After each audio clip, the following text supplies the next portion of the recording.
Today's word is active learning. Active learning is when each and every student, whether present in the classroom or learning remotely, is totally engaged in carrying out incremental learning experiences that make sense to them. And they are assisted, of course, by the teachers in connecting these experiences to a whole concept that meets learning expectations for each grade level or course. Today, we're going to work on reported speech and direct speech using if and whether. This is lesson 3 out of 6 in a series. This lesson can be used with Mega Goal 6, Traveler 6, and Flying High 6. The lesson uses the following color code. Before you start learning, do it alone and check, and test yourself. So, as we said, this lesson will focus on using indirect speech for questions using whether or if. Since we have already spoken about this in the video 1 out of 6, we're just going to put it up and not talk about it. But if you'd like to see more of it, you can go back to the first one. So before you start, we're going to put 4 sets of sentences. Each pair means the same. We want the students to mark the changes they see in the second pair of sentences, second pair of sentence. As you know from the slide before, this is called heightening the attention, code switching, sense of direction, and everybody can take the challenge in the classroom, whether their level of English is higher or lower. So here's the first one. Does he like gossip? So it's a question they asked. They asked if he liked gossip. 2, are you living in Dubai? They asked me. They asked me if I was living in Dubai. Abir and Khulud asked, are you going to the mall? Abir and Khulud asked whether we were going to the mall. Do you have a new car? Ibrahim asked Ahmed. Ibrahim asked Ahmed whether he had a new car. So we're going to give the students some time to check each of the pair and then mark the differences that they see in the second one in each pair. Now, you can put that one set at a time, or if your students really know how to manage themselves, you can put all 4 sets. So when they finish, we're going to look at something today called Incremental Learning Experience. As we mentioned earlier in the previous slide, learning has to be a series of experiences that come together. When we explain or lecture, that doesn't mean that a person learning is getting full experience. Some of the students might, but most will be unable to make the connection by themselves. That's why a lesson plan or a lesson is a set of incremental learning experiences that are designed by the educator. So here, what are the changes in the second sentence of the pair? Let's check. There is no period or punctuation here. Oh, look, we added the word if, which was not on the first one. There is no quotation mark. He is not capitalized. And like has been changed to like, and there is no quotation mark at the end. Remember, in lesson 1 out of 6, we focused on the mechanics, the capitalization and punctuation. In the second lesson, we focused on the noun clause in the reported speech. In this lesson, we're going to focus on the question, the direct question, and how we report it with if and whether, more common. So these are the exact words that they said. Does he like gossip? These are the exact words. And these are not the exact words if he liked gossip. Let's look at the second one. Are you living in Dubai? No period or punctuation, added the if, no quotation mark. We changed the you to I, and I is capitalized. The R has been changed to was. There is no quotation mark at the end. And the exact words of the question were, are you living in Dubai? And not the exact words are, if I was living in Dubai. Let's look at the third one. Abir and Khulud asked, are you going to the mall? Abir and Khulud asked whether we were going to the mall. And again, no comma or punctuation. We added whether. We did not put quotation marks. We changed the you to we, and the we is not capitalized. The R has been changed to were, and there is no quotation mark at the end. And of course, the exact words that Abir and Khulud asked, are you going to the mall? And not the exact words are, whether we were going to the mall. And set number 4 now. What are the changes in the second sentence of the pair? Let's check. No comma or period after Ahmed. We added whether. No quotation marks. We changed the you to he, and we changed the have to had, and there is no quotation mark at the end. And the exact words that Ibrahim asked, do you have a car? And not the exact words, whether he had a new car. Those are not the exact words. So this is the first experience that we're taking the students to. They have noticed all these changes. If you cannot notice all these changes, it will not prime you for subsequent tasks. So let's look at the connecting or the sum up. When the exact question words someone asked can be replied to with a yes or no, then the reported noun clause should start with whether or if. Now, whether or if are the same meaning basically, but we would use whether if the situation is more formal, and we would use if the situation is friendlier. So this is what we did. Do you have a new car? Ibrahim asked Ahmed. What would we expect Ahmed to say? Yes or no? Ibrahim asked Ahmed whether he had a new car. So notice that is not a question, and it's not said with a question intonation. So this is the sum up.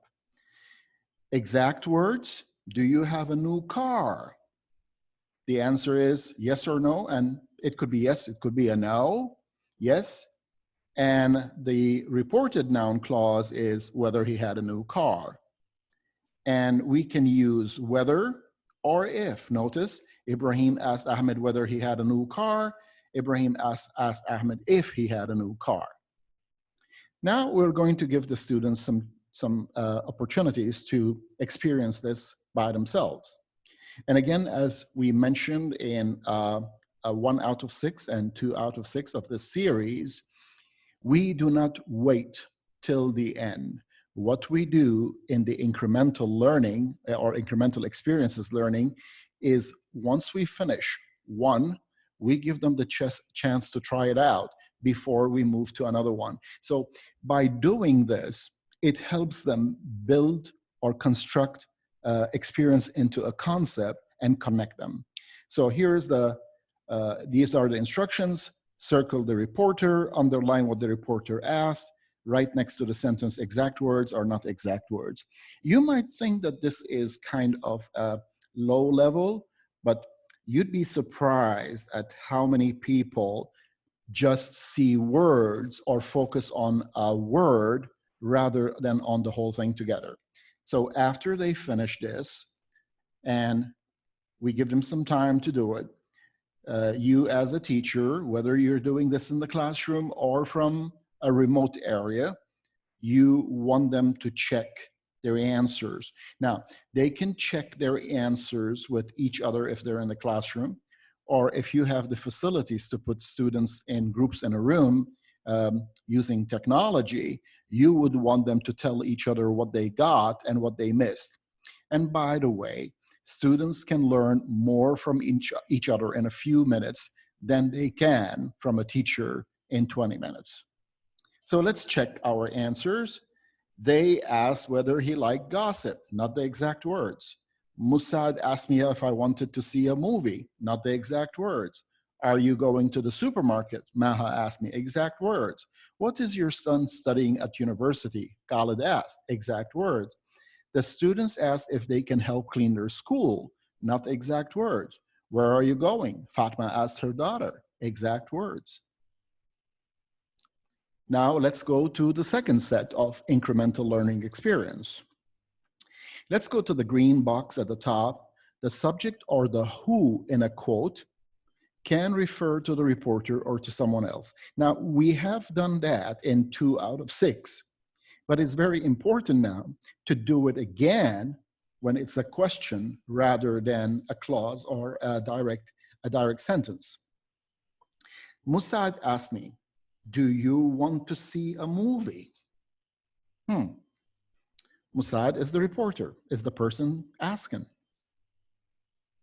You is the subject of the direct quote. Those are his exact words. And the you in do you want to see a movie is the who or the subject of that question. The you has to refer to somebody. Now we only see 2 people, Musad and me. You in this case refers to the word me, not to Musad. So do you want, you is the me. The direct or the exact question words are, do you want to see a movie? Now let's change that to reported speech. Musad asked me if we can put whether, but the difference is whether the situation calls for formal or less formal. So if we see an if, we start to comprehend that the relationship is friendly. If we see the word whether, we can assume that the relationship is a little bit more formal, but there is absolutely no reason not to use both. But try, if you're using whether or if, to think. If a native speaker is speaking, he would use or she would use whether when it's a little bit more formal, and if when it's a little bit less formal. The you has been changed to I. Want has been changed to wanted.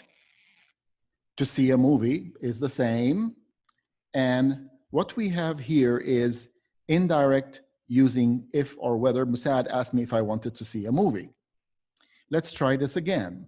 Are you going to the mall? Abir asked, and Khulud asked us. So we've got here the people speaking or asking or reporting, Abir and Khulud. Those are their exact words. Are you going to the mall? And the subject of are you going to the mall is you. So our job in comprehension is our minds has to refer the you to someone. Is it Abir and Khulud or is it us? So let's check. Are you going to the mall? If Abir and Khulud are saying you, they don't mean themselves. They mean the person that they're asking. And in this case, who are they asking? They're asking us. So you refers to the word us and not to Abir and Khulud. Let's change that to reported speech. Abir and Khulud asked us whether or if. Now, since we are speaking and we asked us, so we are the people talking now, the us becomes we. Are has changed to were going to the mall. So Abir and Khulud asked us whether we were going to the mall.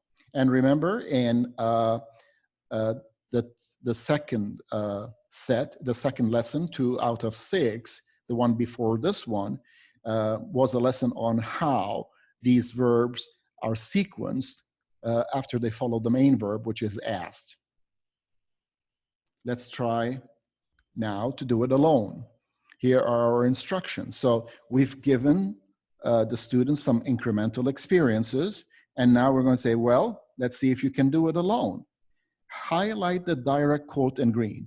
Now, slowing the process for the students helps them think something through. It's visible thinking. And when we look at their work, we can tell why they might not get something right from the process of thinking. This is very important.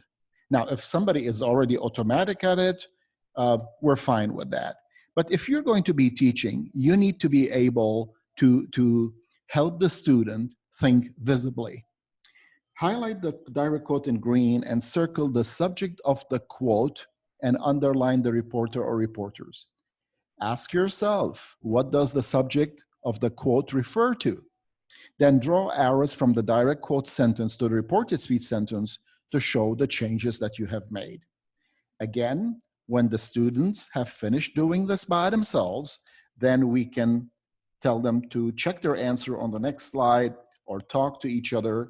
But if in a classroom situation or an online situation where we go around asking one person after another about the same thing, yes, we are giving one student the benefit of a feedback, but the rest of the class is not actively involved. So it's much better to have the students talk to each other, or it's better for us to check the visible markings that the student made so that we can see how they're thinking. And it's also better to have the students check what they can see and compare it to what they have done. So let's check. Are the children at school? Khalid asked his wife. Exact words Khalid asked, are the children at school? What's the subject of the direct question here? The children. So the children is the who part of the quote. The word children does not refer to Khalid or his wife. So the children refers to someone other. Notice we have 3 who's here. We have Khalid, his wife, and the children. So if we ask who, just like that, we can get the children, we can get Khalid, and we can get his wife. But does the word children refer to Khalid and his wife or another party? So we have 3 parties here. Khalid is 1, his wife is 2, the third is the children, who are not involved in the speaking and the listening. Let's change that to reported speech. Khalid asked his wife whether, and remember we can say if, the children were, so the R has been changed to were, at school. Now we're going to give them another one. And again, we're going to cut this short so that the students can do it alone. You can pause the video here, or you can use the PowerPoint in the link below the video to access the PowerPoint that is without narration and that you can advance or back at your own convenience. So do you ride a motorbike? Abdullah asked Ahmed. Again, after they finish, we check it. Exact words, do you ride a motorbike? Who? So we have 3 who's here, the you, Abdullah, and Ahmed. But do you ride a motorbike? So what does the word you refer to? Abdullah is the reporter. You refers to Ahmed. So Abdullah is asking Ahmed. So Ahmed is the you. Let's change that to reported speech. Abdullah asked Ahmed if he, what do you think? Now, remember, asked is in the past. Do you ride or do ride is in the present. If he rode a motorbike. And this is the final one. Did you wash your hands before dinner? Maha asked her children. One of the techniques and strategies we're using here is not only do we want just the functional language, but we also want reminders of social life, like, for example, keeping your surroundings clean, uh, practicing proper hygiene. So you don't make the whole lesson about that, but you can insert some of these sentences and questions like, did you wash your hands before dinner? Maha asked her children. Now, once we ask this often enough, it becomes a habit with the kids to wash their hands before they come to dinner and eat, or lunch or breakfast, whatever it is. Again, we check the answers, exact words. Did you wash your hands before dinner? And we have three who's here. We have you, and did you wash your hands? And we have Maha, and we have her children. So what does the word you, the who, refers to? It refers to the children, because Maha is talking to the children. She is asking her children. So we have two parties here, Maha and her children. And Maha is the reporter. So she is speaking, and she's speaking to her children or asking her children. Now let's change that to reported speech. Maha asked her children if, remember that they refers to the children now, so it has changed in the reported speech. We are talking about Maha and her children, so now we have a third reporter. It's us, it's the person writing the sentence. So we're not talking to Maha, we're not talking to her children, we're talking about them. That's why we said Maha asked her children if they. Now notice what happened to washed. Since did wash is in the past, it has to move one step back to the past perfect. So did you, so in the sequence of time, present moves to past and past moves to past perfect. Did wash is in the past, so we just explained that. We need to sequence it to had washed in the past perfect. There will be other lessons on this. There refers to the children. So if we're talking about Maha asking her children, so the children, if they had washed whose hands? Their hands, the children's hands, before dinner. Now we come to the end where we need to connect the learning experience. And in this case, we are focusing on the structure. Notice what has happened in part 1 out of 6, part 2 out of 6, and this is part 3 out of 6. If the student cannot get this part right, they cannot do the full sentence by themselves right. And another thing I'd like to underscore and emphasize, if you want to give a short test or a quiz, you gotta do it the same way exactly, but with new questions, new people, but the structure, new words, I'm sorry, and the structure has to be changed to be reported speech. So, do you like to watch football? Hussein asked me. Hussein asked me, blank, blank, blank, to watch football. Second one, do you want French fries? Maha asked her children. Maha asked her children, blank, blank, blank, French fries. And did you buy a new house? We asked Mariam. We asked Mariam, 4 blanks, a new house. If we had done lesson 1 out of 6 and 2 out of 6 correctly, and this one, we gave the kids the opportunity, we gave them the correct feedback, the chances that they will get these right goes up significantly higher. Of course, we have to assume that if they read the word watch, they understand what it means, and they understand that do you like to watch football is a direct question. So we always have to assume that a lesson is going to start at a point that is connected to points learned before. Hence the reason we said incremental experiences that are connected. Let's do the second one, and then we'll check the answers.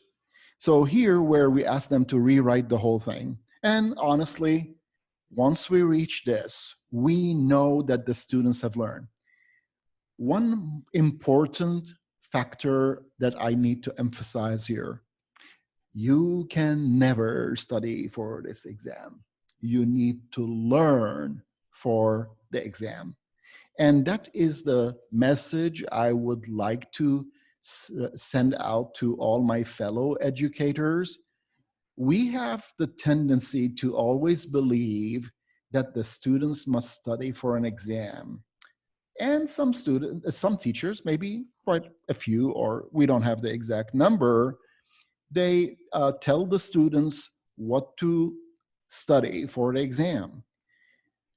An exam that you need to study for is the wrong exam. And I'm willing to debate anybody with that, because it sends the message that, well, we can waste some time in the classroom because just before the exam, you're going to tell me what I need to focus on and study for the exam so I can pass the exam. We don't want to study to pass an exam. We want to learn, and an exam shows what we have learned. I'd like us to remember that. So, do you deserve praise? Ahmed asked me. Let them write. Are you on time every day? Abdullah asked his employees. Did Mariam reach her new house? I asked my sister. And in these lessons, if you notice, I've been using the same names and the same topic. This is another important thing. Our human minds are cluttered with information on a daily basis. By using familiar words and names, we don't have to spend too much time trying to make sense of that. The focus is trying to make sense of what we're learning. Now, once this is mastered, then we can put new topics, hence exams. Let's check our answers. Do you like to watch football? Hussein asked me. Hussein asked me if I liked. Do you want French fries? Maha asked her children. Maha asked her children if they wanted French fries. Did you buy a new house? We asked Mariam. We asked Mariam if she, now notice, because did buy is in the past, we have to move it to the past perfect, if she had bought a new house. And here in the rewriting or writing the whole sentence, Ahmed asked me if I deserve praise. Are you on time every day? Abdullah asked his employees if they were on time every day. Did Mariam reach her new house? I asked my sister if Mariam had reached her new house. Now, we don't have enough context to decide whether each one is formal or not, so if they use if or whether is not an issue. I would like to thank everybody for participating.